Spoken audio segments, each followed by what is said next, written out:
¿Sabes que No, no lo sabía.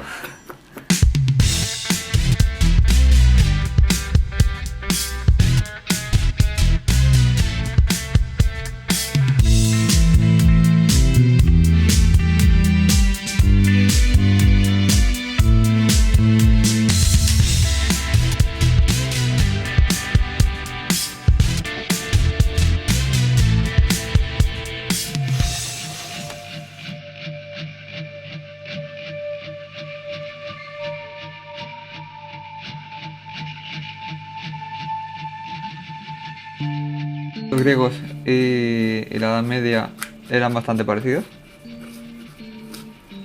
Ah, Donde los griegos en la belleza veían... esto nos pasará también cuando ¿El qué? analicemos la Edad Media con la Edad Moderna de ahora. ¿El que Que le son pasa? bastante parecidos. No tanto, porque, bueno, al menos en filosofía, en la estética, en este caso, hay un cambio muy importante en la modernidad que definirá el resto de la filosofía. Y es básicamente, más que una pregunta, darse cuenta de una cosa. ¿De qué? ¿De qué? Antes la belleza era objetiva, cada filósofo decía cómo era, pero era objetiva y en principio pues los griegos decían que era para imitar a la naturaleza y pues los cristianos, o el arte cristiano, el arte de la Edad Media, decían que era para imitar a Dios. Si te fijas, en realidad no ha cambiado mucho, en realidad pones uno, quitas otro y dices que cada uno tiene atributos distintos, pero viene a ser lo mismo, una propiedad objetiva.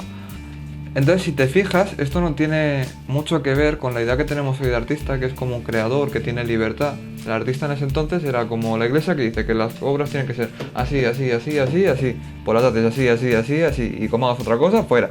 No haces arte. Porque lo bello era objetivo. Entonces, aquí viene el problema. A raíz del Renacimiento y sobre todo bastante después, en torno al neoclasicismo, hay varios autores que se comienzan a dar cuenta, los muy suspicaces, que a lo mejor lo de la belleza no va a ser algo objetivo que se pueda decir como que una mesa mide X, sino que es una propiedad objetiva y que a lo mejor puede diferir entre nosotros. Es decir, que a mí me puede gustar el color rojo, pero a ti te puede gustar el color azul. Que zorro, ha sido con el mismo. Ahora que digo yo. Yo no puedo decir para gustos colores. Claro, listo pane. Claro. Claro. Pero entonces, tú también piensas que en esa época es como que el primer autor que habla sobre esto extensamente es Kant y digamos que no se lo toma muy bien. O sea, él lo asume que cada uno podemos tener gustos distintos, pero intenta, como un desesperado, buscar de alguna forma algo.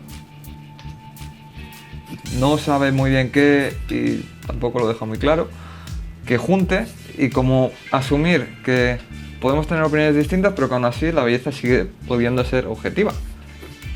A priori parece un poco raro. No, raro no, es contradictorio. Claro, pues eso es lo que le van a recriminar al resto. Qué espabilados también, ¿eh? Claro, el resto, sobre todo posteriores, también es verdad que luego llegaremos a por qué Kant intenta hacer esto. Lo primero de todo, lo que intenta poner como ahí, como una especie de parche, es lo que llama sentido común. Pero como el dicho dice, el sentido común es el sentido, o sea, ¿cómo es? El menor común de los sentidos, ¿no es? El sentido común es el menor común de los sentidos. ¿Eso no se dice? No me viene. No. Bueno, pues el caso que el sentido común de Kant tiene agujeros por todos lados. En el sentido común, pues intenta poner algunas cosas, como por ejemplo la composición. Ahí en realidad tampoco va tan desencaminado porque si te fijas después, la composición, aunque pensamos que el arte es subjetivo y que cada uno puede gustarle el suyo, es algo que se ha seguido manteniendo y aunque no hacía un estudio tan desarrollado como el que ha sido después en el siglo XX con la Gestalt y la Bauhaus y toda esta gente, sí que más o menos le daba una importancia bastante grande en la que, oye, pues el tío más o menos acertó. Sí que es verdad que esto se ha malinterpretado a veces porque muchos autores posteriores, no sé si lo sabías, pero durante el siglo XX mitad del siglo XX, aparece el arte abstracto y se convierte en un arte como de élite, el cual hay que defender a capa y espada, y en realidad si te fijas es el origen de la parte, con discursos teóricos. Estos discursos teóricos, ¿en qué se van a basar? Se van a basar en Kant, y van a decir que el juicio común de Kant decía que el arte es composición. Por tanto, ellos lo llevan al extremo mayor y dicen que si eliminas todo resto de figuración y solo haces que sea composición, pues tienes el mejor arte de todos. Claro, Kant, yo creo que si le pusieras el expresionismo o el expresión abstracto o cualquier obra abstracta, yo creo que te manda un poco a la mierda y no le gustaría. Dirían, no lo habéis entendido, como Jesús, ¿no? Claro. No habéis entendido nada, hijos míos. Ah, Perdona a los dioses. sin embargo, sí que hay algo que me parece bastante interesante sobre la forma de ver que yo creo que, no sé si lo hace sin querer o por qué, pero no tiene mucho que ver con el resto, o sí. Pero sí que se usará bastante durante el romanticismo. Kant desde la época neoclásica, ¿vale? Justo después del barroco reacciona el neoclasicismo y se convierte pues, en todo lo contrario. Kant distingue entre el gusto y la sensibilidad estética. ¿A qué se refiere con esto? Hay algo como muy importante que es para separarlos, que básicamente él dice que el gusto puede ser, fíjate, sí que puede ser subjetivo, porque Ahí sí que hay un dicho. para gustos colores. No, ¿Cuál? el gusto y las ganas. Vamos a pagar las dos cosas, el gusto y la estética. Las dos. Pero dice que la sensibilidad artística no puede ser subjetiva, sino que tiene que haber una objetividad. Entonces, en el gusto, él pone pues todas las cosas, ¿cómo decirlo?, más mundanas. Por ejemplo, tú te puedes comer chocolate, eso a ti te produce bastante placer porque está bueno, o te pueden hacer un masaje y eso te produce placer, etc. En todos estos casos, al tú contemplar la obra, por así decirlo, recibes una recompensa inmediata, ya sea pues a través de gusto en la espalda o por el sabor, etc. Sin embargo, en las obras de arte dicen que tienen que estar, o que tú cuando las observas tienes que estar alejado, tienes que estar desinteresado. Es decir, no puedes decir que te gusta una obra de arte porque sabes que la vas a comprar y que luego la vas a vender más cara y que vas a ganar dinero con ella. Te tiene que gustar independientemente de todo. Es Vale. Como una especie de abstracción que tienes que hacer tú mentalmente para concentrarte en la obra de arte y no fijarte en nada más. ¿Por qué digo que es importante para...? El que no sea por el dinero es no convertirlo en mercancía. Claro, por eso lo dice él. Por eso Porque todas las separa... mercancías te gustan. ¿Por qué te gustan? Pues porque sacas un beneficio. Por eso de separa ello. el gusto del arte. Porque tú puedes obtener una recompensa, por así decirlo, pero con el arte él dice que para apreciar de verdad el arte no puedes tener recompensa y que te tienes que extraer, que simplemente tiene que ser observar por observar. El que te mole porque te mole. Claro. Y ya está. Claro, entonces si te fijas, aunque él sin quererlo, lo que está haciendo es sentar las bases del romanticismo y de que se abra un poco la mente. Hasta el romanticismo, la naturaleza, por así decirlo, pues no se recomendaba que te metieras en los Alpes, porque a lo mejor te morías, o en los bosques, eran Estaba todo lugares salvaje. que no visitas, a lo que en principio no te gustaría, y sin embargo, a partir del romanticismo, estos lugares sí que son visitados y pintados. ¿Por qué? Aprovechan el misterio que tienen hasta ahora creado. Claro, pero ese misterio hasta ahora era misterio como miedo, en plan, este sitio no se puede ir y ya está. Como cogen la premisa de Kant, Pasan de miedo a misterio. como cogen la premisa de Kant, observan ese sitio sin el miedo que les produciría saber que pueden ser comidos por un oso, por Esto es ejemplo. lo que le pasa al cansado, ¿no? ¿A qué? Que no le mola el miedo. Clalo, Porque no lo acaba de vestir de misterio. Es pero miedo. porque hay, Y como es miedo, a mí me da miedo y a mí no me gusta que las cosas me den miedo. pero porque hay que mirarlo, te lo dije el otro No día, lo he visto de misterio, los demás decimos ya sabemos que es mentira. hay que Como mirarlo, sabemos que mentira no me da miedo. hay que Ese mirarlo miedo desde me un da- punto un es poco misterioso. alejado. Claro. Hay que mirarlo desinteresadamente. Esto es la idea de Kant. El caso Insiste. y ya es ves. que volvemos a la composición, que le da mucha importancia a la composición. Fíjate hasta qué punto que decía que el color no era importante. En realidad esto lo decía porque era un poco para dar por culo al barroco, porque el barroco le había dado mucha importancia al color, usaba el color muy fuerte, y el neoclasicismo se caracteriza por tener un color muy comedido aunque sea color. Entonces, decía eso, pero yo creo que era un poco pues, para darle por culo. Si te fijas, también dice que que tiene que desechar el ornamento y que solo se puede quedar como la esencia de la obra. Otro punto que los teóricos del abstracto también usarán. En realidad todo esto... Pero unos por unas razones y otros por otras. Claro, pero si te estás fijando Esto todo puede ser esto... una pandilla de inútiles y el otro porque es que ya está bien de florecitas, ¿no? Vamos a ver si decimos algo o qué. Pero si te fijas, todo esto lo está diciendo simplemente para apoyar el arte de su tiempo. Él ante todo es un hombre neoclásico. Era un hombre de su tiempo. Pero si te fijas, lo que está haciendo no es apoyar... o sea, todas las premisas que está dando para el buen arte, lo único que están haciendo es reforzar el arte neoclásico. No sé si dándose cuenta o sin darse cuenta, lo que está haciendo al escribir esto es dar razones, como después harán los expresionistas, a su arte, al arte neoclásico figurativo. Pues no hay otro tipo de arte neoclásico que no sea figurativo. El caso es que, pues bueno, luego llegamos a Hegel. ¿Qué época estamos? Ahora romanticismo empezamos. Neoclasicismo. Pero hoy... Todo esto entra, si te fijas, el gran problema de Kant y de todos estos filósofos... Todo, no sé dónde estoy yo. Si te fijas, el gran problema de Kant y de todos los filósofos es cómo coño solucionamos el que cada uno pueda tener una opinión distinta sobre el arte y cómo teorizamos sobre esto, cómo decimos qué obra es buena y qué obra es mala. Este es el gran problema de la modernidad. Entramos con esto en la etapa de la modernidad dentro de la filosofía del arte, de la rama de la estética.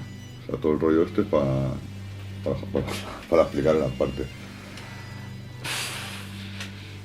Claro, es que luego explicando lo que no es en parte, sabemos lo que es en parte. Claro, pero luego en la modernidad es que todo esto va a entrar mucho pronto, más. ¿no? O sea, en la posmodernidad. Eso exige una formación y un esfuerzo. Claro, pero, porque te guste el pero, tema pero ¿cómo determinas qué formación es la buena? No lo sé, esta. Claro, pero esa cuál. Porque yo me voy a poner a estudiar historia del arte. Pero el neoclasicismo. Pero a mí me molaría ver cuando vea algo decir, uy, esto es en parte, ¿eh? Pero, o sea, me refiero, y más en esta época que todavía no existe la abstracción. ¿Qué dices que es mejor? ¿Las obras súper expresivas con un contraste pasota que tienen el barroco? ¿O las obras muy conmedidas, con temas muy clásicos que tienen el neoclasicismo? Ahí no me vas a pillar. A mí ya sé que me gustan más las otras. Las del barroco. Claro, me gustan más. Claro, pero me refiero, aquí cada uno está intentando defender lo suyo. ¿Y cómo determinas cuál es la buena? ¿O son todas buenas? Son todas buenas porque el arte abstracto no. Ese es el gran problema que estos se encuentran. Y después, más adelante, con la erupción de las vanguardias... O sea que no sirve para lo que yo quería. Con cuidado y... Con cuidado. Y con pinzas y estudiando a mucha gente. Buena letra. O viendo muchos vídeos buenos. De peña que se le ocurre y tal. Porque hay peña que se le ocurre, ¿eh? Vale, ¿Pero? Entonces... Hegel, al ver que su predecesor Kant, intentando como juntar todo y decir que es objetivo, se han barrancanado en un berenjenal que no lo sabe ni él. Se han barrancanado. Intenta... intenta... Yo me barrancano, tú te barrancanas. Parte del punto de que el arte es subjetivo y que el arte es individual y que eso tiene que ser así. Entonces, él con esto anuncia la muerte del arte. ¿Te fijas? Es parecido a lo que después dirá Nietzsche con la muerte de Dios, que luego llegamos a eso. Claro, esto no se puede entender, yo creo, de forma literal, porque de forma literal significa que todo el arte antes del romanticismo vale y después del romanticismo no vale, y no es verdad, porque las vanguardias están guay, y él mismo en el propio romanticismo ya metía, ya lo metía como de post-muerte del arte. Entonces, él lo que dice con la muerte del arte... Es que ya no se hacen cosas como las de antes. Pero no lo dice como necesariamente malo. Lo dice como que las Pero, obras... Eso lo dices tú, que lo de antes molaba más. Lo dice como que las obras de antes tenían una categoría porque la estética se concebía de una forma y que ahora, aunque ese arte haya muerto, se abre la puerta a otro arte, a otras maneras... Ese arte había muerto otro. Ya, claro. Pero esto es muy importante porque si te fijas, Hegel creo que, no me acuerdo ahora cuándo exactamente muere, pero yo diría que a principios del siglo XIX. Piensa que la primera vanguardia es el impresionismo y llega a mitades del siglo XIX. No la vio y aún así, con esta afirmación, predeció lo que serían las vanguardias y la revolución del arte del siglo XX. Sin él haberlo visto. Murió antes. Qué mala suerte. Coño, también le tocaba, murió joven. Entonces esto ¿No llamaba Filipones? Murió joven. Me parece como, joder, muy importante que pueda Coño, pues eso, que pueda anticipar algo tan importante como es el... Bueno, eso se llama ser gafe de toda la vida. Sí, o genio, depende de con quién hables, pero vamos. Vale, una cosa que también él dice y que también anticipa, aunque esto era más fácil anticiparlo porque el romanticismo ya lo estaba haciendo, si le fijas aquí, coge un poco premisas de Aristóteles, y es que dice que el arte no se tiene que parecer necesariamente a la realidad, que no tiene que ser mimético, sino que tiene que transmitir por sí mismo. O sea, que puede transformar la realidad. En realidad esto es el precursor de las vanguardias. Esto es un seguimiento de lo otro, si tú le pones premisas y todo funciona. Claro, no tiene pero por qué ser real. en el plano pictórico, las vanguardias empiezan deformando la realidad en base a un sentimiento. Los impresionistas lo primero que hacen es deformar la realidad en base a la impresión que ese lugar les produce. Intentan como captar el momento. ¿La impresión qué es? Es un sentimiento, también se estaban engañando a sí mismos. Sí, pues eso. Ah. Lo que hacen es eso, los expresionistas lo que hacen es deformar la realidad en base a lo que ellos sienten que es la realidad Sí, ya están de y a buen la rollo, se la psíquica. toman muy guay con mucha luz. Ya, no, no solían estar de buen rollo Bueno. esta gente. Por lo que sea, Primera, Segunda Guerra Mundial no Ah. les... No, Tenían problemas. Sí. Era gente con problemas. sí. Bueno. Que en la Primera Guerra Mundial se quedaron locos y por si no queda suficiente, Hitler quemó sus obras y ya pues lo que les Y pues falta. eran locos y pobres. No, la mitad se suicidaron. Ya ves. El caso es que si te fijas, todas las vanguardias lo que van a hacer es deformar progresivamente más la realidad hasta llegar a la abstracción. Cada una por un lado. Y todo esto todavía no había pasado. Sí que es verdad que el romanticismo y algunos movimientos aislados, como por ejemplo Goya, ya empezaban a deformar la realidad de alguna forma o de otra para expresar su propia realidad interior. Entonces, aquí llegamos a... Goya mucho, Gola Moya. Goya Moya. llegamos a Disléxico. Nietzsche, que, bueno, sin más, quería nombrar que él establece la muerte del arte igual que... o sea, la muerte de Dios, igual que la muerte del arte. Es como un pasito más para, de alguna forma, avanzar a este mundo. No quiero extenderme mucho en Nietzsche porque tampoco habla demasiado del arte. Pero básicamente la muerte de Dios... No quisiera extenderme, pero voy a hacerlo. Si te fijas, todos los filósofos anteriores habían relegado, o sea, aun sabiendo que somos individuales, seguían manteniendo de alguna forma pegada la idea de Dios. Sin embargo, Nietzsche es el primero que esto aplicado al arte quiere decir que nos deshacemos del todo de esa subjetividad, o sea, esa objetividad que antes había ocupado Dios. Si te acuerdas, hemos dicho que la Edad Media se regía por Dios y que lo que era bello era lo que se parecía a Dios. Que estaba muy claro. Claro. Ahora te cuelan en gran parte y... Pero durante Kant y Hegel, Y a lo mejor sí es porque soy contemporáneo, pero esto sí que puede ser la muerte del arte. Ahora sí, después de 5.000 años, ahora podemos decir que sí, que el arte ha muerto. Que estos cabrones lo han conseguido. pero eso que es, yo creo que bastante importante como Nietzsche, al decir que Dios ha muerto y que nosotros los cristianos lo hemos matado, señala que hay una ruptura final y que el arte ya no de ninguna forma puede estar relacionado con Dios, y es como una forma de asumir del todo que el arte es subjetivo y que cada uno piensa, si te fijas, un poco como desenlazar o ir bajando el problema que se les empezó a hacer bola a los anteriores. Los anteriores se lo hacían porque Modernos. estaban muertos, básicamente. Heidegger. Si te fijas, El pavo con nombre de cerveza. Heidegger. vale, no está tan alejado en realidad del tiempo de nosotros y se podría decir un poco que es una especie de bisagra entre la modernidad y la posmodernidad, con ideas un poco raras que sinceramente, aunque pongo como mucho a favor de los artistas, a lo mejor hace que haya muchos artistas de ahora que se lo flipen mucho. Básicamente decía que el artista dice la verdad siempre y que la obra de arte es siempre la verdad y es mucho más verdad que cualquier otra cosa. Esto lo decía con una obra de Van Gogh, postimpresionista. Si te fijas, ya no es la primera vanguardia, es la segunda, tercera. O sea, me refiero, es como una segunda generación. Y eso estaría pues en torno al finales del siglo XIX. Y con esta obra, Mis botas, de Van Gogh, él decía que esta obra reflejaba mucho más verdad que cualquier persona que te explicara de una forma muy fiel lo que es la vida de un campesino, porque decía que solo a través de este cuadro, de estas Eso botas, vale más una imagen que 1000 palabras. más o Y por menos. cierto, mis botas saben más de mí que mis pies idiotas. ¿Eh? Lo que pasa es que yo no sé si no sabía mucha historia de este artista o qué, pero precisamente con Van Gogh y con este tipo de obras se le puede recriminar mucho que Van Gogh normalmente no pintaba objetos ajenos y normalmente solía pintar sus cosas, como muchas veces ha pintado su habitación, sus flores, su pipa, etcétera. Sus cosas. Entonces esas botas probablemente no serían de ningún campesino que lo estuviera pasando mal, serían de él.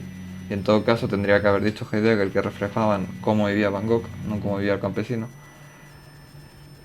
Y en definitiva también se dice que teoriza mucho, porque al final si lo miras fríamente pues son dos botas. El campesino.